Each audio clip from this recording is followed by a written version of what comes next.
എല്ലാവർക്കും പുതിയ ക്ലാസ്സിലേക്ക് സ്വാഗതം. നമ്മൾ കഴിഞ്ഞ ക്ലാസ്സുകളിലൊക്കെ ആയിട്ട് ഇലക്ട്രിക് ചാർജസ് ആൻഡ് ഫീൽഡ്സ് എന്നുള്ള നമ്മുടെ ഒന്നാമത്തെ ചാപ്റ്ററിലെ വ്യത്യസ്തങ്ങളായ ടോപ്പിക്കുകളാണ് ഡിസ്കസ് ചെയ്തത്. പ്രധാനമായിട്ടും ചാർജ്, അതിൻ്റെ പ്രോപ്പർട്ടീസ്, അതുപോലെ കൂളംസ് ലോ, അതുമായി റിലേറ്റ് ചെയ്ത് വരുന്ന ചില ടോപ്പിക്സ്. അതിന് കണ്ടിന്യൂവേഷനായിട്ട് നമ്മൾ ഇലക്ട്രിക് ഫീൽഡ് എന്താണ്, ഇലക്ട്രിക് ഫീൽഡുമായി റിലേറ്റ് ചെയ്യുന്ന ഇൻറ്റൻസിറ്റി പോലെയുള്ള കാര്യങ്ങളൊക്കെ ഡിസ്കസ് ചെയ്തു. ഇന്ന് നമ്മൾ പുതിയൊരു ടേമിലേക്കാണ് പോകുന്നത്. That's what's called electric dipole. Okay, electric dipole. ഇപ്പോൾ ഡൈപോൾ എന്ന് പറയുന്നത് പുതിയൊരു കൺസെപ്റ്റാണ്. നമ്മളിപ്പോൾ ഒരു ഇലക്ട്രിക് ചാർജ് എന്താണ്, ചാർജ് ഉണ്ടാക്കുന്ന ഫീൽഡിനെ കുറിച്ചൊരു ഐഡിയ കിട്ടി, ചാർജിൻ്റെ ഫീൽഡിൻ്റെ ഇൻറ്റൻസിറ്റി എങ്ങനെ കാൽക്കുലേറ്റ് ചെയ്യാമെന്ന് നമ്മൾ പറഞ്ഞു. അപ്പോൾ ഇങ്ങനെ വരുമ്പോൾ സിസ്റ്റം ഓഫ് ചാർജസിനെ കുറിച്ചും നമ്മൾ ഡിസ്കസ് ചെയ്തു അല്ലേ. രണ്ട് സൂപ്പർ പൊസിഷൻ പ്രിൻസിപ്പിൾസ് നമ്മൾ പഠിച്ചു. ഒരു സിസ്റ്റം ഓഫ് ചാർജിൽ ഏതെങ്കിലും ഒരു ഫോഴ്സ് അല്ലെങ്കിൽ ഏതെങ്കിലും ഒരു ചാർജിലുണ്ടാകുന്ന നെറ്റ് ഫോഴ്സ് കാണാനും, അതുപോലെ ഒരു സിസ്റ്റം, ആ ചാർജുകൾ അടങ്ങുന്ന സിസ്റ്റം ഒരു പോയിന്റിൽ ഉണ്ടാക്കുന്ന ടോട്ടൽ ഇലക്ട്രിക് ഫീൽഡ് എങ്ങനെ കാൽക്കുലേറ്റ് ചെയ്യാം, ഇങ്ങനെയുള്ള കുറേ കാര്യങ്ങൾ നമ്മൾ ഡിസ്കസ് ചെയ്തു. അതുപോലെ ഒരു സിസ്റ്റമാണ് നമ്മളിപ്പോൾ ഡിസ്കസ് ചെയ്യാൻ പോകുന്നത്, ഒരു 2 പാർട്ടിക്കിൾ സിസ്റ്റം. അപ്പോൾ അതിൽ ഒരു പോസിറ്റീവ് ചാർജും ഒരു നെഗറ്റീവ് ചാർജും അടങ്ങുന്ന സിസ്റ്റമാണ്. എന്നാൽ ചില പ്രത്യേകതകൾ ഒക്കെ ഉണ്ടാകുമ്പോഴാണ് നമ്മൾ ഈ സിസ്റ്റത്തെ ഇലക്ട്രിക് ഡൈപോൾ എന്ന് വിളിക്കുക. അപ്പോൾ ആ പ്രത്യേകതകൾ ഇതൊക്കെയാണ്. ഒരു പോസിറ്റീവ് ചാർജും ഒരു നെഗറ്റീവ് ചാർജും ഉണ്ടാവണം. അത് ഈക്വൽ ആൻഡ് ഓപ്പോസിറ്റ് ആയിരിക്കണം. എന്ന് പറഞ്ഞാൽ മാഗ്നിറ്റ്യൂഡുകൾ ഈക്വൽ ആയിരിക്കണം, സൈൻ എന്തായിരിക്കണം, ഓപ്പോസിറ്റ് ആയിരിക്കണം. അപ്പോൾ നമ്മൾക്കറിയാം, ഒന്ന് പോസിറ്റീവ് ആണെങ്കിൽ മറ്റൊന്ന് നെഗറ്റീവ് ചാർജ് ആയിരിക്കണം.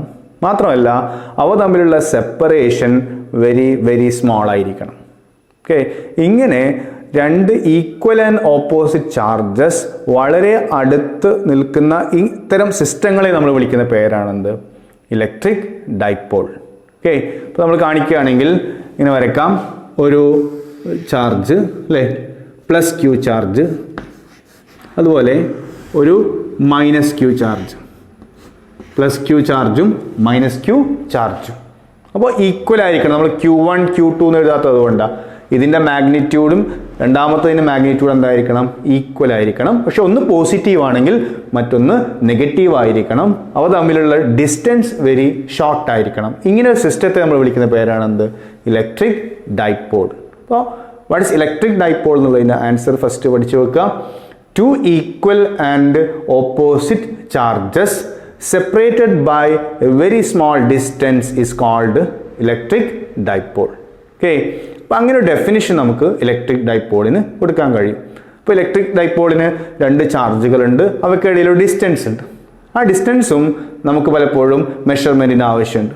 ആ ഡിസ്റ്റൻസിനെ നമ്മൾ ഡൈപോൾ ലെങ്ത് എന്നാ പറയാം.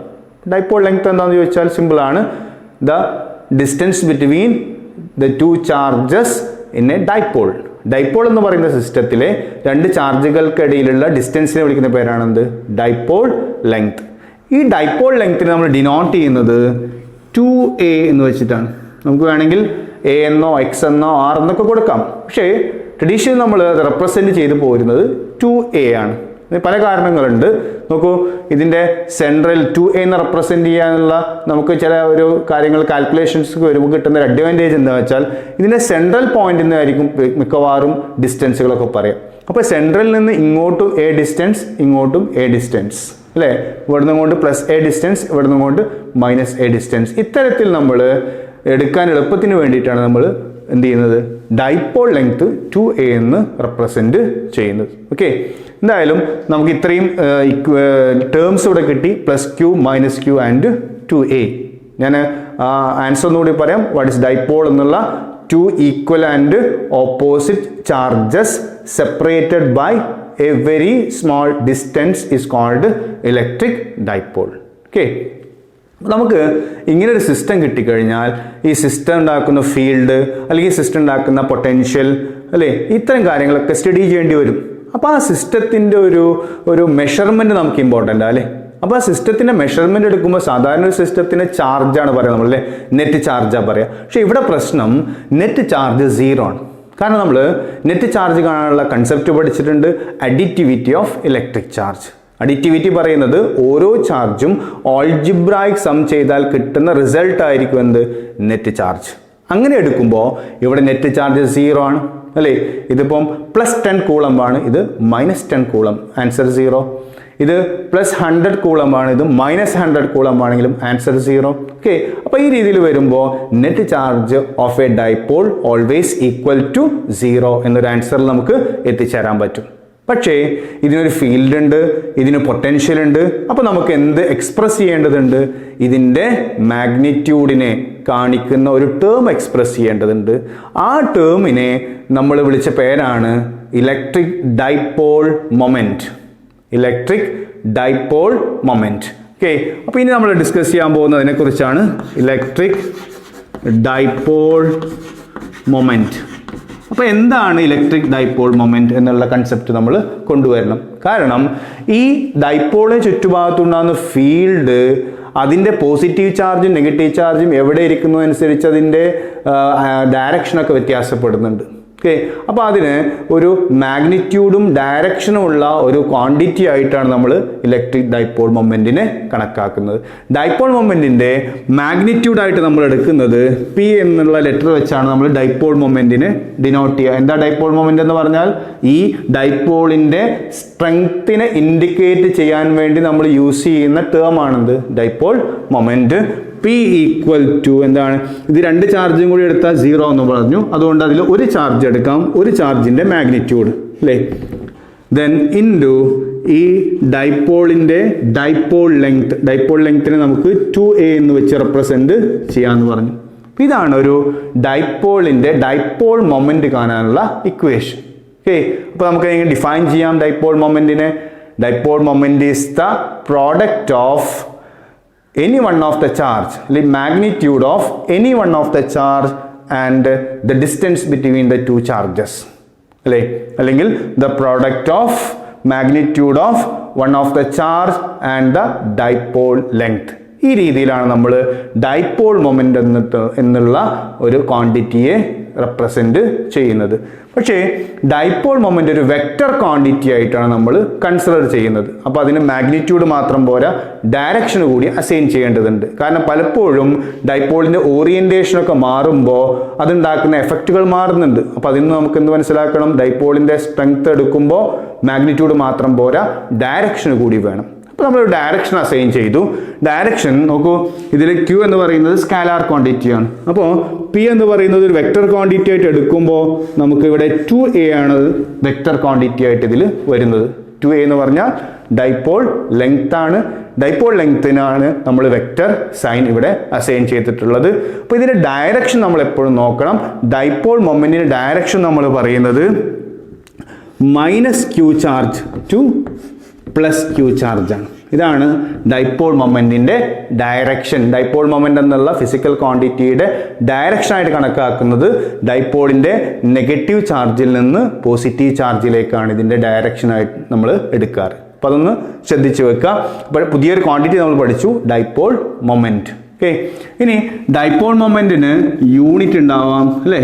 യൂണിറ്റ് എന്താ നോക്കുക, നമുക്ക് ഇവിടെ ചാർജ് ഇൻറ്റു ഡിസ്റ്റൻസ് ആണ്, ചാർജ് ഇൻറ്റു ഡൈപോൾ ലെങ്ത് ആണ്. അപ്പോൾ ചാർജിന് നമ്മൾ എന്ത് കൊടുക്കാറുണ്ട്, കൂളോം, അല്ലേ, കൂളോം.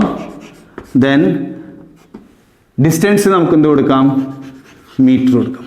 ദെൻ യൂണിറ്റ് നമുക്ക് എന്ത് ചെയ്യാം, കൂളോം മീറ്റർ എന്നുള്ള കാര്യമാണ് ഇതിനു വേണ്ടി എക്സ്പ്രസ് ചെയ്യാറ്. അപ്പോൾ കൂളോം മീറ്റർ എഴുതുമ്പോൾ ശ്രദ്ധിക്കണം, കൂളോം ക്യാപിറ്റൽ ലെറ്റർ കൊടുക്കണം, മീറ്റർ സ്മോൾ ലെറ്റർ കൊടുക്കണം. കാരണം സ്മോൾ ലെറ്റർ സി കൂടെ എം എഴുതിയാൽ സെൻറ്റിമീറ്റർ എന്ന് വായിക്കുക, അതുകൊണ്ട് അത് ശ്രദ്ധിക്കുക. കൂളം മീറ്റർ എന്ന് എഴുതേണ്ടത് ക്യാപിറ്റൽ സി ആൻഡ് എം എന്നാണ്. ഓക്കെ, ഇപ്പോൾ ഇത്രയും കാര്യങ്ങളാണ് നമ്മൾ ഇൻട്രൊഡക്ഷൻ ആയിട്ട് പഠിച്ചു വെക്കേണ്ടത്.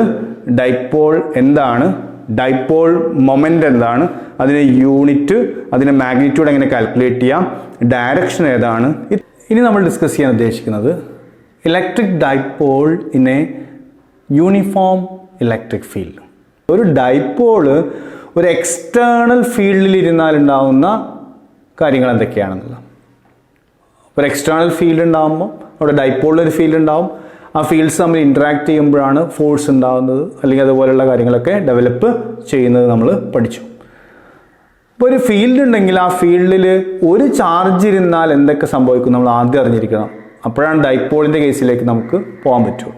നമുക്കൊരു യൂണിഫോം ഇലക്ട്രിക് ഫീൽഡായിട്ട് നമ്മൾ എടുക്കുകയാണെങ്കിൽ, ഒരു യൂണിഫോം ഇലക്ട്രിക് ഫീൽഡായിട്ട് നമ്മൾ കാണിക്കുക ഫീൽഡ് ലൈൻസ് വെച്ചിട്ടാണ് അല്ലേ. ഫീൽഡ് ലൈൻസ് എന്ന് പറഞ്ഞാൽ എന്താണ് നമുക്കറിയാം, ഒരു ഫീൽഡിനെ ഇൻഡിക്കേറ്റ് ചെയ്യാൻ വേണ്ടി യൂസ് ചെയ്യുന്ന ഇമാജിനറി ലൈൻസിനെയാണ് നമ്മൾ എന്ത് വിളിക്കുന്നത്, ഫീൽഡ് ലൈൻസ് എന്ന് പറയുന്നത്. ഓക്കെ, അപ്പോൾ ഈ ഫീൽഡ് ലൈൻസിനെ ഇങ്ങനെ കാണിച്ചു കഴിഞ്ഞാൽ ഇതിലൊരു ചാർജ് നമ്മൾ കിട്ടും. ഫീൽഡ് ലൈൻസ് എവിടെ നിന്ന് എവിടേക്കാണ് പോകുന്നത് നമുക്കറിയാം. സ്റ്റാർട്ടിങ് ഫ്രം പോസിറ്റീവ് ചാർജ് അല്ലേ, ending at the negative charge. പോസിറ്റീവിൽ നിന്ന് നെഗറ്റീവിലേക്കാണ് വരയ്ക്കുക നമുക്കറിയാം. അപ്പോൾ ഇതിൽ ഒരു പ്ലസ് ചാർജ് ഇവിടെ ഇരുന്നാൽ എന്ത് സംഭവിക്കും, പ്ലസ് ചാർജിൻ്റെ മുകളിലൊരു ഫോഴ്സ് എക്സ്പീരിയൻസ് ചെയ്യും. എങ്ങോട്ടായിരിക്കും force? Along the direction of field ആയിരിക്കും. എന്തുകൊണ്ട്? ഈ ഫീൽഡ് ലൈൻസ് പ്ലസിൽ നിന്ന് മൈനസിലേക്കാണ് പോകുന്നത്. അപ്പോൾ ഫീൽഡിൽ വെക്കുന്ന ഒരു ചാർജിൻ്റെ മുകളിൽ ഫീൽഡിൻ്റെ അതേ ഡയറക്ഷനിൽ ഒരു ഫോഴ്സ് എന്ത് ചെയ്യും, എക്സ്പീരിയൻസ് ചെയ്യും. അങ്ങനെ എക്സ്പീരിയൻസ് ചെയ്യുമ്പോൾ ആ പാർട്ടിക്കിൾ ആക്സലറേറ്റ് ചെയ്യും. കാരണം നമ്മൾ ലോസ് ഓഫ് മോഷൻ എന്നുള്ള ചാപ്റ്ററിലൊക്കെ പഠിച്ചിട്ടുണ്ട്. ഒരു ബോഡിയുടെ മുകളിൽ ഒരു ഫോഴ്സ് എക്സ്പീരിയൻസ് ചെയ്താൽ അതിന് കറസ്പോണ്ടിങ് ആയ ബോഡിക്ക് ഒരു ആക്സലറേഷൻ ഉണ്ടാവും അല്ലേ. ഒരു ബോഡി റെസ്റ്റിലോ യൂണിഫോം മോഷനിലോ ആണെങ്കിൽ ആ ബോഡിയുടെ മുകളിൽ എന്തുണ്ടാവില്ല, ഫോഴ്സ് ഒന്നും ഉണ്ടാവില്ല. അപ്പോൾ ഫോഴ്സ് ഉണ്ടെങ്കിൽ എന്ത് ചെയ്യും, ആ ബോഡി ആക്സലറേറ്റ് ചെയ്യും. അപ്പോൾ എങ്ങനെ ആക്സലറേഷൻ കാണുക? Acceleration of a body a equal to എന്താണെന്ന് പഠിച്ചിട്ടുണ്ട്, F/m അല്ലേ. Equation F is equal to ma എന്നുള്ള ഇക്വേഷൻ വഴി നമുക്ക് acceleration of a body equal to എന്ത് ചെയ്യാം, force experienced on that body by mass of that body എന്ന് പറയും. അപ്പോൾ നമുക്കെന്ത് പറയാം, ഒരു പോസിറ്റീവ് ചാർജ് ഒരു ഫീൽഡിൽ വെച്ചാൽ ആ ഫീൽഡിൻ്റെ ഡയറക്ഷനിലേക്ക് അത് ആക്സലറേറ്റ് ചെയ്യും. ആക്സലറേഷൻ്റെ വാല്യൂ എത്രയായിരിക്കും, F/m ആയിരിക്കും. അപ്പോൾ ഇവിടെ Q എന്ന് പറയുന്ന ചാർജാണ് ഇരിക്കുന്നത്. ഇതിരിക്കുന്ന ഇലക്ട്രിക് ഫീൽഡിൻ്റെ സ്ട്രെങ്ത് എന്താണ്, E ആണ്. യൂണിഫോം ഫീൽഡ് ആയതുകൊണ്ട് എല്ലാ സ്ഥലത്തും E ആണ്. അങ്ങനെയാണെങ്കിൽ നമ്മൾ എക്സ്പീരിയൻസ് ചെയ്യുന്ന ഫോഴ്സ് നമുക്കറിയാം F ഈസ് ഈക്വൽ എത്രയാണ്, Q ഇൻറ്റു E ആണ് അല്ലേ, ബൈ M. ആക്സലറേഷൻ ഇക്വേഷൻ നമുക്ക് എന്ത് എഴുതാം, QE/m. എങ്ങോട്ടാണ് ആക്സലറേഷൻ? ആക്സലറേഷൻ വെക്ടറാണ്. ആക്സലറേഷൻ ഡയറക്ഷൻ എങ്ങോട്ടായിരിക്കും, ഇലക്ട്രിക് ഫീൽഡിൻ്റെ ഡയറക്ഷനിലായിരിക്കും. നെഗറ്റീവ് ചാർജ് ആണെങ്കിലോ, ഇവിടെ നെഗറ്റീവ് ചാർജാണ് ഇരിക്കുന്നതെങ്കിൽ അല്ലേ, പ്ലസിന് പകരം നെഗറ്റീവ് ചാർജ് ആണെങ്കിൽ, അപ്പോൾ ആ ഡിസ്കഷൻ നമുക്ക് മനസ്സിലാവും. ഇത് പോസിറ്റീവ് ചാർജിൻ്റെ ഭാഗത്തേക്ക് എന്ത് ചെയ്യും, ആക്സലറേറ്റ് ചെയ്യപ്പെടും. അല്ലെങ്കിൽ ഫീൽഡിൻ്റെ കേസിൽ പറയുകയാണെങ്കിൽ ഫീൽഡിന് ഓപ്പോസിറ്റ് ആയിട്ട് എന്ത് ചെയ്യും, ആക്സലറേറ്റ് ചെയ്യപ്പെടും. അപ്പോൾ ഇതിൽ നിന്ന് കാണാം, കാരണം ഇവിടെ QE കൊടുക്കുമ്പോൾ ഒരു -QE ഉണ്ടാവും. ഇതിനർത്ഥം E എങ്ങോട്ടാണോ അതിന് ഓപ്പോസിറ്റ് ആയിരിക്കും ആക്സലറേഷൻ അർത്ഥം. മാഗ്നിറ്റ്യൂഡ് ഓഫ് ആക്സലറേഷൻ സെയിം ആയിരിക്കും. എന്താ ഇക്വേഷൻ, QE/m ആയിരിക്കും. ബട്ട് എഗെയിൻസ്റ്റ് ദ ഫീൽഡ് ആയിരിക്കും, ഫീൽഡിന് ഓപ്പോസിറ്റ് ആയിരിക്കും. അപ്പോൾ ഇങ്ങനെയാണ് നമുക്ക് ഒരു സിംഗിൾ ചാർജ് ഒരു ഫീൽഡിൽ വെച്ചാണ്ടാവുന്ന ഫോഴ്സും അതുവഴി കിട്ടുന്ന ആക്സലറേഷനെയും റെപ്രസെൻറ്റ് ചെയ്യാൻ പറ്റും. അപ്പോൾ ഈ ഫീൽഡ് യൂണിഫോം ആണെങ്കിൽ ആക്സലറേഷൻ എന്തായിരിക്കും, യൂണിഫോം ആയിരിക്കും. ഫീൽഡ് യൂണിഫോം അല്ലെങ്കിലോ ആക്സലറേഷനും യൂണിഫോം ആയിരിക്കില്ല എന്നുകൂടി എൻ്റെ കൂടെ പഠിച്ചു വെക്കുക. ഓക്കെ, ഇവിടെ നമ്മൾ ഡിസ്കസ് ചെയ്യാൻ പോകുന്നതല്ല ഫീൽഡിൽ എന്ത് വെക്കുമ്പോഴാണ്, ഇലക്ട്രിക് ഡൈപോൾ വെക്കുമ്പോഴുള്ള കേസാണ്. അപ്പോൾ നമുക്കിത് ഒഴിവാക്കി ഇലക്ട്രിക് ഡൈപോളിൻ്റെ കേസിലേക്ക് വരാം. ഇപ്പോൾ ഇലക്ട്രിക് ഡൈപോൾ എന്ന് പറയുമ്പോൾ അല്ലേ, പ്ലസ് ചാർജ് ഉണ്ടാവും, മൈനസ് ചാർജ്. അപ്പോൾ ഞാനിതിനെ ഇങ്ങനെ എഴുതുന്നു, പ്ലസ് ചാർജും മൈനസ് ചാർജും അല്ലേ, ഒരു ക്യൂവും പ്ലസ് Q ചാർജ് അതുപോലെ മൈനസ് Q ചാർജ് ഇങ്ങനെ ഇരിക്കുകയെന്ന് വിചാരിക്കും. ഈ രീതിയിൽ ഇരിക്കുമ്പോൾ നമ്മൾ നേരത്തെ പറഞ്ഞത് ഒരു സിസ്റ്റമാണ്. ആ സിസ്റ്റത്തിൻ്റെ മുകളിൽ പ്ലസ് ചാർജിൻ്റെ മുകളിൽ ഫീൽഡിൻ്റെ അതേ ഡയറക്ഷനിലേക്കാണ് ഫോഴ്സ് എക്സ്പീരിയൻസ് ചെയ്യുക നമ്മൾ പറഞ്ഞു. അതിൻ്റെ വാല്യൂ നമ്മൾ പഠിച്ചു, എന്തായിരിക്കും, +QE ആയിരിക്കും. മൈനസ് ചാർജിൻ്റെ മുകളിൽ ഫീൽഡിന് ഓപ്പോസിറ്റ് ആയിട്ടൊരു ഫോഴ്സ് ഉണ്ടാവും അല്ലേ, മൈനസ് ചാർജിൻ്റെ മുകളിൽ അതിൻ്റെ വാല്യൂ എത്രയായിരിക്കും, -QE ആയിരിക്കും. നമ്മൾ ഡിസ്കസ് ചെയ്ത് കഴിഞ്ഞു. ഇത് സെപ്പറേറ്റ് ആയിട്ടുള്ള രണ്ട് പാർട്ടിക്കിളല്ല, ഒരു സിസ്റ്റമാണ് അല്ലേ. ആ സിസ്റ്റത്തിൻ്റെ ഇപ്പോൾ ഇതൊരു സിസ്റ്റം ആണെങ്കിൽ ആ സിസ്റ്റത്തിൻ്റെ ഇങ്ങോട്ടൊരു ഫോഴ്സ് ഇങ്ങോട്ടൊരു ഫോഴ്സ് അല്ലേ, നമുക്കറിയാം. ഇതാ ഇങ്ങനെ മുകളിലേക്കും താഴേക്കും, ഇവിടുന്ന് ഇങ്ങോട്ടൊരു ഫോഴ്സ് ഇങ്ങോട്ടൊരു ഫോഴ്സ്. ഈ ബോഡി എന്ത് ചെയ്യും, റൊട്ടേറ്റ് ചെയ്യും. നമ്മളതിനെ അല്ലേ, ആ റൊട്ടേഷണൽ എഫക്റ്റിനെ നമ്മൾ എന്ത് വിളിച്ചിരുന്നു, ടോർക്ക് എന്ന് വിളിച്ചിരുന്നു, റൊട്ടേഷണൽ മോഷൻ എന്നുള്ള ചാപ്റ്ററിൽ. അപ്പോൾ ഇവിടെ ആക്ച്വലി സംഭവിക്കുക ഈ ഡൈപോൾ റൊട്ടേറ്റ് ചെയ്യുക ചെയ്യും. ഓക്കെ, അപ്പോൾ ഈ റൊട്ടേഷന് കാരണമായ ടോർക്കിൻ്റെ ഇക്വേഷൻ എന്താണ് നമുക്ക് കാൽക്കുലേറ്റ് ചെയ്യണം. അപ്പോൾ ടോർക്കിൻ്റെ ഇക്വേഷൻ നമുക്കറിയാം, ടോർക്ക് ടോ ഈക്വൽ ടു എന്താണ്, tau equal to force into അല്ലേ പെർപെൻഡിക്കുലർ ഡിസ്റ്റൻസ്, പെർപെൻഡിക്കുലർ ഡിസ്റ്റൻസ്. ഇങ്ങനെ ഒരു ഇക്വേഷൻ നമുക്ക് അറിയാം. ടോർക്ക് ഈസ് ഈക്വൽ ടു എന്താണ്, ഫോഴ്സ് ഇൻറ്റു പെർപെൻഡിക്കുലർ ഡിസ്റ്റൻസ്. അപ്പോൾ ഇവിടെ ഫോഴ്സ് എത്രയാണ്, ഫോഴ്സ് ഇസ് ഈക്വൽ ടു നമുക്കറിയാം വൺ ഓഫ് ദ ഫോഴ്സ് നമ്മൾ എടുക്കാറ്. ഇപ്പോൾ ഇവിടെ ഫോഴ്സ് എത്രയാണ്, ക്യൂ ഇ, ഇങ്ങോട്ടും ക്യൂ ഇ ആണ്, ഡയറക്ഷൻ മാത്രമേ വ്യത്യാസമുള്ളൂ. അപ്പോൾ എത്രയാണ്, Q into E into perpendicular distance എന്ന് പറഞ്ഞാൽ ഈ രണ്ട് ഫോഴ്സുകൾ ഇങ്ങനെയാണ്, അവക്കിടയിലുള്ള ഈ പെർപെൻഡിക്കുലർ ഡിസ്റ്റൻസ്. അപ്പോൾ ഈ ഡിസ്റ്റൻസ് ആണ് കാൽക്കുലേറ്റ് ചെയ്യാൻ. ഈ ഡിസ്റ്റൻസ് നമുക്കറിയാം, ഇത് 2a ആണ് നമ്മൾ പഠിച്ചത് അല്ലേ, 2a എന്ന് പറയുമ്പോൾ ഒരു ഡൈപോളിന്റെ സ്ട്രെങ്ത് ഇൻഡിക്കേറ്റ് ചെയ്യുന്നത് ഡൈപോൾ മൊമെന്റ് വെച്ചാണ് അല്ലേ. ഡൈപോൾ മൊമെന്റ് ഡയറക്ഷൻ പഠിച്ചിട്ടുണ്ട്, -q to +q ആണ്, അങ്ങോട്ടാണ് ഡൈപോൾ മൊമെന്റ്. അപ്പോൾ ഡൈപോൾ മൊമെന്റ് ഡയറക്ഷൻ അങ്ങോട്ട്, ഫീൽഡ് ഡയറക്ഷൻ ഓപ്പോസിറ്റ്. അപ്പോൾ രണ്ട് വെക്ടർ ഉണ്ട്, ഫീൽഡ് ഇങ്ങോട്ട്, ഡൈപോൾ മൊമെന്റ്. അവ തമ്മിലുള്ള ആംഗിളിലെ നമുക്ക് ഈ ആംഗിൾ നമുക്ക് തീറ്റ നൽകും. കാരണം ഈ ഡൈപോൾ എങ്ങനെ ഇരിക്കാം, നേരെ ഇരിക്കാം, ചെരിഞ്ഞിരിക്കാം. നമ്മളൊരു ജനറൽ കേസ് എന്നുള്ള രീതിയിലാണ് ഒരു ഇൻക്ലൈൻഡ് ആയിട്ടുള്ള കേസ് എടുത്തത്, അല്ലാത്ത കേസ് നമുക്ക് ഡിസ്കസ് ചെയ്യാം.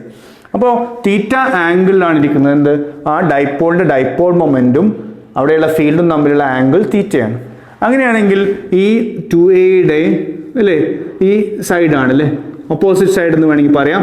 എത്രയാ, 2a ഇൻറ്റു എന്താണ്, സൈൻ തീറ്റയാണ് അല്ലേ. അപ്പോൾ 2a ഇൻറ്റു സൈൻ തീറ്റ നമുക്ക് എന്തായി കൺസിഡർ ചെയ്യാം, പെർപെൻഡിക്കുലർ ഡിസ്റ്റൻസ് ആയിട്ട് കൺസിഡർ ചെയ്യാം. പെർപെൻഡിക്കുലർ ഡിസ്റ്റൻസ് എത്രയാണ്, അപ്പോൾ 2a ഇൻറ്റു സൈൻ തീറ്റ. അപ്പോൾ നോക്കൂ, q ഇൻറ്റു 2a എന്ന് പറയുന്ന ഡൈപോളിൻ്റെ ഡൈപോൾ മൊമെൻ്റ് ആണ്. അങ്ങനെയാണ് ഇക്വേഷൻ നമുക്ക് എന്ത് എഴുതാം, q ഇൻറ്റു 2aക്ക് പകരം p കൊടുക്കാം, ഇൻറ്റു ഇ ഇൻറ്റു ഇത് കൊടുക്കാം, സൈൻ തീറ്റ എന്ന് നോക്കാം. അപ്പോൾ ഇവിടെ p വെക്ടറാണ്, ഇ വെക്ടറാണ്, sine theta. Vector a into vector b into sine theta നമ്മൾ a ക്രോസ് b എന്ന് എഴുതാറുണ്ട്. അതേ ഫോർമാറ്റിൽ നമുക്ക് ഇവിടെ എഴുതാം. ദെൻ എ ക്രോസ് ബിയുടെ റിസൾട്ട് ഒരു വെക്റ്റർ ക്വാണ്ടിറ്റിയാണ് നമുക്ക് അറിയാം. അതുകൊണ്ട് ടോർക്ക് ഇവിടെ നമ്മൾ വെക്റ്റർ ആയിട്ടാണ് എടുക്കുന്നത്. വെക്റ്റർ ടോ ഈക്വൽ ടു എന്താണ്, വെക്റ്റർ പി ക്രോസ് ഇ എന്നുള്ളൊരു ആൻസർ നമുക്ക്. അതാണ് എന്ത്, ഒരു യൂണിഫോം ഇലക്ട്രിക് ഫീൽഡിൽ ഒരു ഡൈപോൾ വെച്ചാൽ അതിന് എക്സ്പീരിയൻസ് ചെയ്യുന്ന ടോർക്കിൻ്റെ ഇക്വേഷൻ ആണിത്, tau equal to P cross E. അപ്പോൾ രണ്ട് കാര്യങ്ങളെ ഡിപ്പെൻഡ് ചെയ്യുന്നത്, ഒന്ന് പി, മറ്റൊന്ന് ഇ. മൂന്നാമതൊരു കാര്യം കൂടിയുള്ളത് ആംഗിളാണ്. അപ്പോൾ ആംഗിൾ ചേഞ്ച് ചെയ്യുമ്പോൾ എന്തിൻ്റെ വാല്യൂ മാറും, ടോർക്കിൻ്റെ വാല്യൂ മാറും. അപ്പോൾ പല ആംഗിളിൽ പല ടോർക്കായിരിക്കും എക്സ്പീരിയൻസ് ചെയ്യാം. അപ്പോൾ ടോർക്കിന് ഒരു മാക്സിമം ഉണ്ടാവും അല്ലേ, ടോർക്ക് മാക്സിമം. മാക്സിമം ടോർക്ക് നമുക്കറിയാം സൈൻ തീറ്റയുടെ വാല്യൂ മാക്സിമം ആകുമ്പോഴാണ്. സൈൻ തീറ്റയുടെ വാല്യൂ മാക്സിമം വാല്യൂ 1 ആണ്. അപ്പോൾ മാക്സിമം ടോർക്ക് എത്രയായിരിക്കും, പി ഇൻറ്റു ഇ അല്ലേ. മാക്സിമം ടോർക്കിൻ്റെ മാഗ്നിറ്റ്യൂഡ് പി ഇൻറ്റു ഇ. എപ്പോഴാണ് ഇത് കിട്ടുക, തീറ്റ ഈക്വൽ ടു 90 അല്ലേ. സൈൻ തീറ്റ 1 ആവുക, തീറ്റ 90 ഡിഗ്രിയിലാണ് നമുക്കറിയാം. ദെൻ എപ്പോഴാണ് ഈ ഫീൽഡിൽ ആ ഡൈപോളിൻ്റെ മുകളിൽ ഒരു മിനിമം ടോർക്ക് കിട്ടുക, മിനിമം ടോർക്ക് കിട്ടുക നമുക്ക് ഒരേ ഡയറക്ഷനിലാണ് അല്ലെങ്കിൽ ഒരേ ലൈനിലാണ് ആക്ട് ചെയ്യുന്നതെങ്കിൽ തീറ്റ 0 ആവും. 0 ആകുമ്പോൾ സൈൻ 0 ആണ്, റിസൾട്ട് എന്തായി പോകും, 0. അപ്പോൾ ടോർക്ക് 0 ആവുന്ന കണ്ടീഷൻ എപ്പോഴാണത്, വെൻ തീറ്റ ഈക്വൽ ടു 0. അപ്പോൾ 0 ഡിഗ്രിയിലാണ് ഇരിക്കുന്നതെങ്കിൽ അതിൻ്റെ മുകളിൽ എന്ത് ചെയ്യില്ല, ടോർക്ക് എക്സ്പീരിയൻസ് ചെയ്യില്ല. അപ്പോൾ അത് നമ്മളൊന്ന് നോട്ട് ചെയ്ത് വെക്കണം. ഒരു ഡൈപോൾ ഒരു ഫീൽഡിൽ ഇരിക്കുമ്പോൾ എല്ലായ്പ്പോഴും അതിൻ്റെ മുകളിൽ ടോർക്കില്ല അല്ലേ, ടോർക്ക് ഇല്ലാത്ത അവസ്ഥയുണ്ട്. എപ്പോഴാണത്, ഓൾവേസ് എന്നുള്ള കൺസെപ്റ്റിൽ ഇല്ല എന്നുള്ളത് നമ്മൾ മനസ്സിലാക്കുക. അവിടെ ടോ മിനിമം എന്നുള്ള കണ്ടീഷൻ 0 ആണ്, വെൻ തീറ്റ ഈക്വൽ ടു 0. അപ്പോൾ പാരലായിട്ട് ഇരിക്കുകയാണെങ്കിൽ 0 ആണ്, ആൻറ്റി പാരലായിട്ട് ഇരിക്കുകയാണെങ്കിലും 0 ആയിരിക്കും. നേരെ ഓപ്പോസിറ്റ് ആണെങ്കിൽ 180 ഡിഗ്രി ആയിരിക്കും. സൈൻ 180 എത്ര തന്നെയാണ്, 0 ആണ്. അതുകൊണ്ട് 0 കിട്ടുന്ന രണ്ട് കണ്ടീഷൻ ഉണ്ട്. ഒന്ന്, when the dipole is parallel to the field or anti parallel to the field. ഈ രണ്ട് കേസിലും ടോർക്ക് എന്താ കിട്ടുന്നത്, 0 ആണ്. അപ്പോൾ അതുമായി റിലേറ്റ് ചെയ്തിട്ടുള്ള നമുക്കൊരു കൺസെപ്റ്റ് പഠിക്കാനുണ്ട്. നോക്കൂ, ഇതാണ് ഫീൽഡ്. നമ്മൾ നേരത്തെ പറഞ്ഞ ഫീൽഡ് പാരലായിട്ട് ഇരിക്കുക എന്ന് പറഞ്ഞാൽ എന്താണ്, ഇത് -q, ഇതെന്താണ് +q. ഈ രീതിയിൽ ഇരിക്കുമ്പോൾ നമ്മൾ പാരലൽ എന്ന് പറയും. എന്തുകൊണ്ടാണ്, -q ൽ നിന്ന് +q യിലേക്കാണ് ഡൈപോൾ മൊമെന്റിന്റെ ഡയറക്ഷൻ. ഇയും അതേ ഡയറക്ഷനിലാണ്, അപ്പോൾ ആംഗിൾ 0. ഈ സമയത്ത് ടോർക്ക് എന്താണ്? 0 ആണ്. ടോർക്ക് 0 ആണ്. Torque equal to 0. തിരിച്ചാണെങ്കിൽ നോക്കൂ, ഫീൽഡ് ഇതാണ്, ഫീൽഡിൻ്റെ ഓപ്പോസിറ്റ് ആയിട്ട് ഇരിക്കാലോ. ഇതെത്രയാണ്? -q, ഇത് +q. ഇവിടെ പ്രശ്നം ഡൈപോൾ മൊമെന്റ് താഴേക്കാണ്, ഫീൽഡ് അങ്ങോട്ടാ മുകളിലേക്കാണ്. ഇവിടെ ആംഗിൾ എത്രയാ? 180 ഡിഗ്രിയാ. ഇവിടെ ആംഗിൾ എത്രയാ? 0 ആയിരുന്നു. 180 ഡിഗ്രി ആണെങ്കിലും ടോർക്ക് എന്ത് തന്നെയാണ്? 0. അപ്പോൾ ടോർക്ക് എക്സ്പീരിയൻസ് ചെയ്യാത്ത രണ്ട് condition, angle theta equal to 0 ഉണ്ട്, ആംഗിൾ തീറ്റ ഈക്വൽ ടു 180 ഉണ്ട്. 180യിലും ടോർക്ക് എന്താണ്? 0 ആണ്. ഈ രണ്ട് കണ്ടീഷൻ നമ്മൾ ഇക്വിലിബ്രിയം കണ്ടീഷൻ എന്ന് പറയാറുണ്ട്. കാരണം നമ്മൾ ഫസ്റ്റ് ഇയർ ഇക്വിലിബ്രിയം പഠിച്ചിരുന്നു. ഒരു ബോഡിയുടെ മുകളിൽ നെറ്റ് ഫോഴ്സ് 0 ആണെങ്കിൽ അതിന് നമ്മൾ ട്രാൻസ്ലേഷണൽ ഇക്വിലിബ്രിയം എന്ന് പറയും. ഒരു ബോഡിയുടെ മുകളിൽ നെറ്റ് ടോർക്ക് 0 ആണെങ്കിൽ എന്ത് പറയും? റൊട്ടേഷണൽ ഇക്വിലിബ്രിയം എന്ന് പറയും. അപ്പോൾ ഒരു ഡൈപോള് യൂണിഫോം ഇലക്ട്രിക് ഫീൽഡിൽ ഇരിക്കുകയാണെങ്കിൽ അത് എപ്പോഴും എന്തായിരിക്കും? ട്രാൻസ്ലേഷണൽ ഇക്വിലിബ്രിയത്തിലായിരിക്കും. എന്തുകൊണ്ടാണ്? അതിന്മേ എഫക്ട് ചെയ്യുന്ന നെറ്റ് ഫോഴ്സ് 0 ആണ്. +QE -QE ക്യാൻസൽ ചെയ്യപ്പെടും. അപ്പോൾ യൂണിഫോം ഇലക്ട്രിക് ഫീൽഡിൽ ഇരിക്കുന്ന ഒരു ഡൈപോളിനെ സംബന്ധിച്ചിടത്തോളം അതെന്തിലായിരിക്കും? ട്രാൻസ്ലേഷണൽ ഇക്വിലിബ്രിയത്തിലായിരിക്കും. എപ്പോഴാണ് അല്ലാതിരിക്കാൻ? നോൺ യൂണിഫോം ഫീൽഡ് ആണെങ്കിൽ ഒരു ഭാഗത്ത് കൂടുതൽ ഫോഴ്സും ഒരു ഭാഗത്ത് കുറച്ച് ഫോഴ്സും കിട്ടിക്കഴിഞ്ഞാൽ എന്തായിരിക്കില്ല? ട്രാൻസ്ലേഷണൽ ഇക്വിലിബ്രിയത്തിൽ ആയിരിക്കില്ല. നമ്മളിവിടെ ഡിസ്കസ് ചെയ്തത് റൊട്ടേഷണൽ ഇക്വിലിബ്രിയത്തെ കുറിച്ചാണ്. അപ്പോൾ ഇവിടെ ടോർക്ക് 0 ആകുമ്പോഴാണെന്ന് പറയാം? റൊട്ടേഷണൽ ഇക്വിലിബ്രിയം എന്ന് പറയാം. ടോർക്ക് എപ്പോഴൊക്കെയാണ് 0 ആവുന്നത്? When angle theta equal to 0 or 180. ഈ 0 ഉള്ള കണ്ടീഷൻ നമ്മൾ സ്റ്റേബിൾ ഇക്വിലിബ്രിയം എന്ന് പറയും. എന്തുകൊണ്ട്? ഇതിൽ നിന്ന് ഈ ബോഡിയെ നമ്മൾ എന്ത് ചെയ്യാം? അപ്പോൾ ഈ ബോഡിയെ നമ്മൾ ഇവിടെ നിന്ന് ഇങ്ങോട്ട് റൊട്ടേറ്റ് ചെയ്യുക എന്തെങ്കിലും ചെയ്യാൽ ഈ ബോഡി ഈ പോയിന്റിലാവും അല്ലേ? ഇങ്ങനെയാവും. ഇങ്ങനെ ആയിക്കഴിഞ്ഞാൽ ഇങ്ങോട്ടൊരു ഫോഴ്സും ഇങ്ങോട്ടൊരു ഫോഴ്സും നമ്മൾ വിട്ട് കഴിഞ്ഞാൽ ആ ബോഡി തിരിച്ചും കൊണ്ട് തന്നെ വരും. അപ്പോൾ ആ ബോഡിക്ക് അതേ അവസ്ഥയിലേക്ക് തിരിച്ചു വരാനുള്ള ഒരു ടെൻഡൻസി അപ്പോഴുണ്ടല്ലേ. അതുകൊണ്ട് ആ ഇക്വിലിബ്രിയം പൊസിഷൻ നമ്മൾ എന്ത് പറയും? സ്റ്റേബിൾ ഇക്വിലിബ്രിയം പൊസിഷൻ എന്ന് പറയും. എന്നാൽ ഈ അവസ്ഥയിൽ നമ്മൾ ഇതിനെ റൊട്ടേറ്റ് ചെയ്താലോ, ഈ -Qന്റെ മുകളിലുള്ളത് ഫീൽഡിന് ഓപ്പോസിറ്റ് ആയിരിക്കും, +Qന്റെ മുകളിലുള്ളത് ഫീൽഡിൻ്റെ ഡയറക്ഷനിലായിരിക്കും. അപ്പോൾ ഇതിങ്ങനെ നിൽക്കുകയാണെങ്കിൽ ടോർക്ക് 0 ആണ്. പക്ഷേ ഇങ്ങോട്ട് തിരിഞ്ഞു കഴിഞ്ഞാൽ അത് പിന്നെ ഈ അവസ്ഥയിലേക്ക് തിരിച്ചു വരില്ല, ഓപ്പോസിറ്റ് ഡയറക്ഷനിലേക്ക് അങ്ങോട്ട് തിരിഞ്ഞാൽ പോകും അല്ലേ. അതുകൊണ്ട് അത് ആ സ്റ്റേബിൾ പൊസിഷനിലേക്ക് എന്ത് ചെയ്യുന്നില്ല? തിരിച്ചു വരുന്നില്ല. അതുകൊണ്ട് ആ പൊസിഷൻ എന്ത് വിളിക്കുന്നു? അൺസ്റ്റേബിൾ ഇക്വിലിബ്രിയം എന്ന് വിളിക്കുന്നു. അപ്പോൾ ഇക്വിലിബ്രിയം ആവുക എപ്പോഴാണെന്ന് അറിയണം? ടോർക്ക് 0 ആകുമ്പോൾ. രണ്ട് ആംഗിളുകളിൽ 0, തീറ്റ ഈക്വൽ ടു 0 ആൻഡ് 180. അതിൽ 0 ആണെങ്കിൽ ആ പൊസിഷനെ നമ്മൾ സ്റ്റേബിൾ ഇക്വിലിബ്രിയം എന്ന് പറയും. ദെൻ 180 ആണെങ്കിൽ നമ്മൾ എന്ത് പറയും? അൺസ്റ്റേബിൾ ഇക്വിലിബ്രിയം എന്ന് പറയും. ഇനി നമുക്ക് ഈ ഡൈപോളുമായി റിലേറ്റ് ചെയ്തുകൊണ്ട് ഡിസ്കസ് ചെയ്യാനുള്ളത് ഡൈപോളിൻ്റെ ഓസിലേഷനാണ്. അപ്പോൾ ഡൈപോൾ എങ്ങനെയാണ് ഓസിലേറ്റ് ചെയ്യുന്നത് നമുക്ക് നോക്കാം. ഇപ്പോൾ ഒരു ഇലക്ട്രിക് ഫീൽഡ്, ഒരു ഫീൽഡ് ലൈൻ, ഒരു സിംഗിൾ ഫീൽഡ് ലൈൻ വെച്ച് ഞാൻ കാണിക്കുകയാണ്. ഇ എന്ന് പറയുന്ന ഇലക്ട്രിക് ഫീൽഡ്. ഇതിലൊരു ഡൈപോൾ ഇരിക്കുകയാണ്. ഡൈപോൾ ഇക്വിലിബ്രിയത്തിൽ ഇരിക്കുന്ന കണ്ടീഷൻ നമ്മൾ പറഞ്ഞു. അങ്ങനെ ഒരു ഇക്വിലിബ്രിയത്തിലാണ് ഇത് ഇരിക്കുന്നത് വിചാരിക്കും. നമുക്ക് ഒരു ഡൈപോൾ ഇതാ ഈ രീതിയിലിരിക്കുകയാണ്. +Q ചാർജ് അല്ലേ, ഇത് പ്ലസ് ചാർജ്, ഇത് മൈനസ് ചാർജ്. പ്രത്യേകിച്ച് ഫോഴ്സോ ടോർക്കോ ഒന്നും ഉണ്ടാവില്ല. ഫോഴ്സും ടോർക്കൊക്കെ എന്തായിരിക്കും? 0 ആയിരിക്കും. പക്ഷെ നമ്മളിതിനെ ഡിസ്പ്ലേസ് ചെയ്യിക്കുകയാണ് അല്ലേ. ഡിസ്പ്ലേസ് ചെയ്യിക്കാൻ ആംഗുലാർ ഡിസ്പ്ലേസ്മെൻ്റ് ആണ് ഉദ്ദേശിക്കുന്നത്. ഇത് നമ്മൾ ഇന്ന് ഡിസ്പ്ലേസ് ചെയ്യിച്ചു, ഇത് ഈ രീതിയിലാക്കി. അപ്പോൾ അതിൻ്റെ ഒരു അലൈൻമെൻറ്റ് മാറി. നമ്മൾ നേരത്തെ ഡിസ്കസ് ചെയ്തു ഇതിൻ്റെ മുകളിൽ ഇപ്പോഴും ഇങ്ങനെ രണ്ട് ഫോഴ്സുകൾ ഉണ്ടാവും. നേരത്തെ രണ്ട് ഫോഴ്സുകൾ ഒരേ ലൈനിലായതുകൊണ്ട് ഫോഴ്സും ടോർക്കും 0 ആയിരുന്നു. ഇപ്പോൾ അതിൻ്റെ നെറ്റ് ഫോഴ്സ് 0 ആണെങ്കിലും ഒരു ടോർക്ക് എക്സ്പീരിയൻസ് ചെയ്യില്ലേ, തിരിച്ച് ആ സ്റ്റേബിൾ ഇക്വിലിബ്രിയത്തിലേക്ക് തന്നെ തിരിച്ചു വരാൻ ടെൻഡൻസി കാണിക്കും. അങ്ങനെ അത് കാണിക്കുമ്പോൾ ഇത് തിരിച്ചിങ്ങോട്ട് വരും.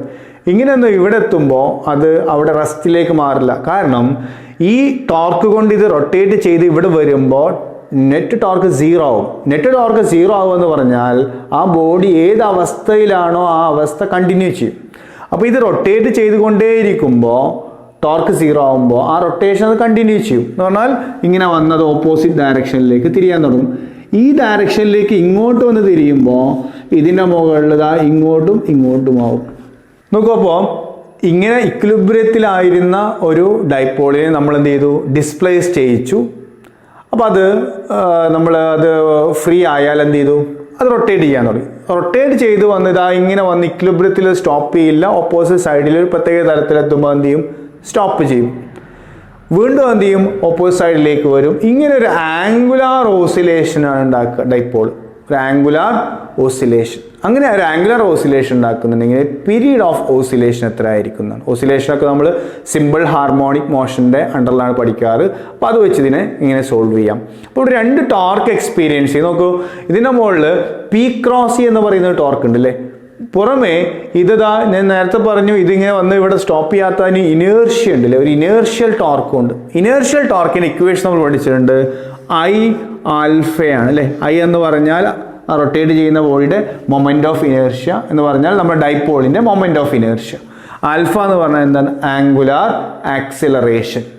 ഇവിടെ ഈ പറയുന്ന ഇനേർഷ്യൽ ടോർക്കും ഇവിടെയുള്ള ഇലക്ട്രിക് ടോർക്കായ പി ക്രോസ് ഇയും എന്തായിരിക്കും, ഈക്വൽ ആൻഡ് ഓപ്പോസിറ്റ് ആയിരിക്കും. ഏത്, ഇക്വിലിബ്രിയം കണ്ടീഷനിൽ. അപ്പോൾ ഒരു ഇക്വിലിബ്രിയത്തിലെത്തുമ്പോൾ അവിടെ രണ്ട് ടോർക്കുകൾ തമ്മിൽ ബാലൻസ് ചെയ്യപ്പെടുന്നുണ്ട് എന്നർത്ഥം. എവിടെയാണ് ബാലൻസ് ചെയ്യപ്പെടുന്നത്, ഏതൊക്കെയാണ് ബാലൻസ് ചെയ്യപ്പെടുന്നത്, ഈ പറഞ്ഞ ഇനേർഷ്യൽ ടോർക്കും അതുപോലെ അവിടെ ആക്ട് ചെയ്ത പി ക്രോസ് ഇ എന്ന് പറയുന്നത് അവ ഈക്വൽ ആൻഡ് ഓപ്പോസിറ്റ് ആയിരിക്കും. ഐ ആൽഫ ഈക്വൽ ടു ഞാൻ എഴുതുന്നു minus P E into sine തീറ്റ എന്ന് എഴുതുന്നു. ഇതാണ് ഈ ഓസിലേഷൻ്റെ കണ്ടീഷനായിട്ട് മാറുന്നത്. അപ്പോൾ ഇങ്ങനെ കണ്ടീഷനായി വെക്കുമ്പോൾ ഇതിനെങ്ങനെ സോൾവ് ചെയ്യാം, ഐ ഇൻറ്റു ആൽഫ എന്ന് പറഞ്ഞാൽ നമുക്കറിയാം D square theta by D T square നമ്മൾ മുമ്പ് പഠിച്ചതാണ് അല്ലേ. ആംഗുലാർ വെലോസിറ്റി അതിനെ ഡിഫറൻഷിയേറ്റ് ചെയ്താൽ ആംഗുലാർ ആക്സിലറേഷൻ എന്നുള്ള കൺസെപ്റ്റ്. അപ്പോൾ ആൽഫയുടെ value D square theta by D T square. ഇതിനെ എൽ എച്ച് എസിലേക്ക് കൊണ്ടുവരുമ്പോൾ പ്ലസ് പി ഇ ഇൻറ്റു ഇവിടെ ഞാൻ സൈൻ തീറ്റയ്ക്ക് പകരം തീറ്റ എടുക്കുന്നു, that is equal to 0. Theta എടുക്കാൻ കാരണം ഒരു ചെറിയ ഓസിലേഷൻ ആണെങ്കിൽ if theta is very very small sine theta can be taken as theta എന്ന കൺസെപ്റ്റ് നമുക്കറിയാം. അതാണ് ഇവിടെ തന്നെ അപ്ലൈ ചെയ്തിട്ടുള്ളത്. അപ്പോൾ സൈൻ തീറ്റയ്ക്ക് പകരം തീറ്റ എടുത്തു, എൽ എച്ച് എസിലേക്ക് കൊണ്ടുവന്നു. പിന്നെ ഈ രണ്ട് ടേമിനെയും അല്ലെങ്കിൽ ഇതിലെ ഓരോ ടേമിലെയും ഐ കൊണ്ട് ഡിവൈഡ് ചെയ്യാൽ അല്ലേ, ഈ ഇക്വേഷൻ നമുക്ക് എന്ത് ചെയ്യാം, ഇക്വേഷൻ നമ്പർ 1 അല്ലേ, ഫസ്റ്റ് ഇക്വിലിബ്രിയം കണ്ടീഷൻ അതിനെ ചേഞ്ച് ചെയ്തു. ഈ രണ്ടാമത്തെ ഇക്വേഷനെ നമ്മൾ ഐ കൊണ്ട് ഡിവൈഡ് ചെയ്യും. ഓരോ ടേമിനെ ഐ കൊണ്ട് ഡിവൈഡ് ചെയ്താൽ ഇത് D square theta by D T square ആയി മാറും, പ്ലസ് ഇവിടെ പി ഇ ബൈ ഐ ആയിട്ട് മാറും, ഇൻറ്റു എന്തുണ്ടാവും തീറ്റ, ദാറ്റ്സ് 0 ബൈ ഐ അഗെയിൻ 0. ഇപ്പോൾ ഇതൊരു സിമ്പിൾ ഹാർമോണിക് മോഷൻ്റെ ഇക്വേഷൻ ആയിട്ട് മാറിയിട്ടുണ്ട്. അതിൻ്റെ ഇക്വലൻ്റ് ആയ ഇക്വേഷനായി മാറിയിട്ടുണ്ട്. എന്താ സിമ്പിൾ ഹാർമോണിക് മോഷൻ്റെ ഇക്വേഷൻ, ഒരു ആംഗുലാർ ഓസിലേഷൻ ആണെങ്കിൽ D square theta by D T square plus omega square equal to 0. അപ്പോൾ ഒമേഗ സ്ക്വയർ പകരം വന്ന വാല്യൂ ആണിത് പി ഇ ബൈ ഐ. അപ്പോൾ നമുക്ക് നോക്കൂ, പി ഇ ബൈ ഐ ഇവിടെ എന്തിന് ഇക്വലൻ്റ് ആണെന്ന് പറയാം, ഒമേഗ സ്ക്വയറിന് ഇക്വലൻ്റ് ആണ്. അപ്പോൾ root of P E by I equal to എന്ത് എഴുതാം, ഒമേഗ എന്ന് എഴുതാം. എന്താണ് ഒമേഗ, ഒമേഗക്ക് നമുക്ക് വാല്യൂ അറിയാം, ഒമേഗയുടെ വാല്യൂ നമുക്ക് എങ്ങനെ എഴുതാമെന്ന് അറിയാം. നോക്കൂ, again root of P E by I equal to ഒമേഗയുടെ വാല്യൂ എന്താണ്, 2π/t. അപ്പോൾ ഇവിടെ നമുക്ക് കാണേണ്ട ടൈം പീരീഡായ ടി വന്നു. നമുക്ക് ഇനി ടൈം പീരീഡ് ഈസിയായി കാൽക്കുലേറ്റ് ചെയ്യാം. ഇതിനെ എൽ എച്ച് എസിലേക്കും ഇതിനെ ആർ എച്ച് എസിലേക്കും കൊണ്ടുപോയാൽ ഫൈനൽ റിസൾട്ടായി മാറി. For the time period of oscillation T equal to 2π into root of, അങ്ങോട്ട് പോകുമ്പോൾ ന്യൂമറേറ്ററും ഡിനോമിനേറ്ററും പരസ്പരം മാറും. അപ്പോൾ ഐ ബൈ എന്തായി, I by P. That's answer of time period of oscillation of an electric dipole when it is oscillating in uniform electric field. അപ്പോൾ ഈ രീതിയിൽ നമുക്ക് എന്ത് ചെയ്യാം, ഓസിലേഷൻ്റെ ടൈം പീരീഡ് കാൽക്കുലേറ്റ് ചെയ്യാം. ടൈം പീരീഡിനെ അഫക്റ്റ് ചെയ്യുന്ന ഘടകങ്ങൾ ഏതൊക്കെയാണ്, ഒന്ന് ഡൈപോളിൻ്റെ മൊമെൻ്റ് ഓഫ് ഇനേർഷ്യ, പിന്നെ ഡൈപോൾ മൊമെൻ്റ്, അതുപോലെ അതിരിക്കുന്ന ഫീൽഡിൻ്റെ ഇൻറ്റൻസിറ്റി. ഈ 3 കാര്യങ്ങളെയാണ് ഡിപ്പെൻഡ് ചെയ്യുന്നത്. അപ്പോൾ നമ്മൾ ഈ ക്ലാസ്സിലൂടെ പഠിച്ചത് കംപ്ലീറ്റ് ആയിട്ട് ഡൈപോളുകളെ കുറിച്ചായിരുന്നു. What is dipole, then strength of the dipole expressed in term of dipole moment. അതുപോലെ dipole is placed in a uniform magnetic field. It experiences a torque tau equal to P cross E. And finally, the oscillation of dipole in a field, the time of oscillation or time period of oscillation T equal to 2π √I/PE. അപ്പോൾ എത്രയാണ് നമ്മൾ ഈ ക്ലാസ്സിൽ discuss ചെയ്തത്. തുടർന്നുള്ള ഭാഗങ്ങൾ നമുക്ക് അടുത്ത ക്ലാസ്സുകളിൽ ഡിസ്കസ് ചെയ്യാം. Thank you.